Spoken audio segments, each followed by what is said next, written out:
అందరికీ శనార్థులు ఎట్లున్నారు? నేనైతే మస్తుగున్నా. ఇవాళ మీకు గమ్మత్తైన ముచ్చట పట్టుకొచ్చిన. గదేందో చూడుర్రి.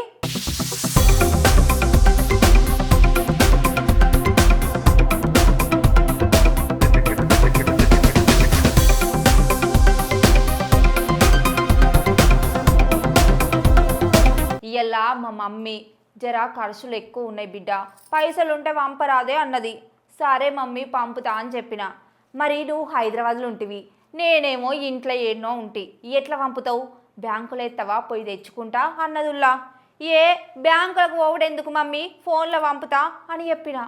మరి గంతే కదా నువ్వులా, చేతిలో ఫోన్ ఉండగా మళ్ళీ బ్యాంకులకు పోవడెందుకు, ఫోన్లోకి వెళ్ళి పంపితే అయిపోతుంది కదా.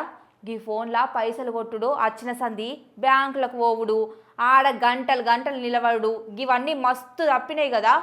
అయితే అసలు ముచ్చట ఏంటంటే, గీ ఫోన్లల్లా యూపీఐ తోటి పైసలు పంపుట్లా మన భారతదేశం దునియాలోనే నెంబర్ 1లో ఉందట. గదేందో చూడు రూపారి. అయితే ఇప్పుడంతా డిజిటల్ కాలం అయిపోయాయి. చేతుల మీదకెళ్ళి పైసలు తీసుకునుడు ఇచ్చుడు మస్తు తక్కువైంది. చిన్న పెద్ద గిట్లా అన్ని అవసరాలకు గీ యూపీఐ తోటే పైసలు పంపుతుర్రు.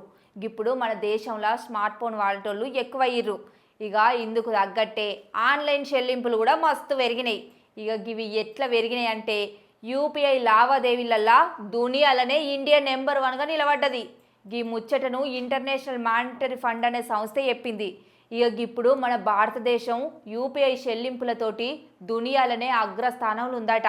మన దేశంలో ప్రతి నెల 1800 కోట్లకు మీద లావాదేవీలు జరుగుతున్నాయి. జూన్ 2024లా 24 లక్షల కోట్ల రూపాయలు లావాదేవీలు జరిగినాయట. 49 కోట్ల మంది జనాలు, దగ్గర 6.5 కోట్ల మంది బిజినెస్ చేసేటోళ్ళు గీ యూపీఐని వాడుతున్నారట.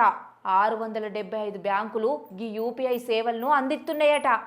దేశంలో మొత్తం డిజిటల్ చెల్లింపులల్లా 85% దాకా గీ యూపీఐ తోటే జరుగుతున్నాయి. దునియాల రియల్ టైం డిజిటల్ చెల్లింపులల్లా 50% దాకా మన దేశంలోనే జరుగుతున్నాయి అంటే చిన్న ముచ్చట కాదు. మన దేశంతో పాటుకు UAE, Singapore, Bhutan, Nepal, Sri Lanka, France, మారిసన్ గిట్లా 7 దేశాలల్లా యూపీఐ సేవలను ఉపయోగిస్తున్నారు.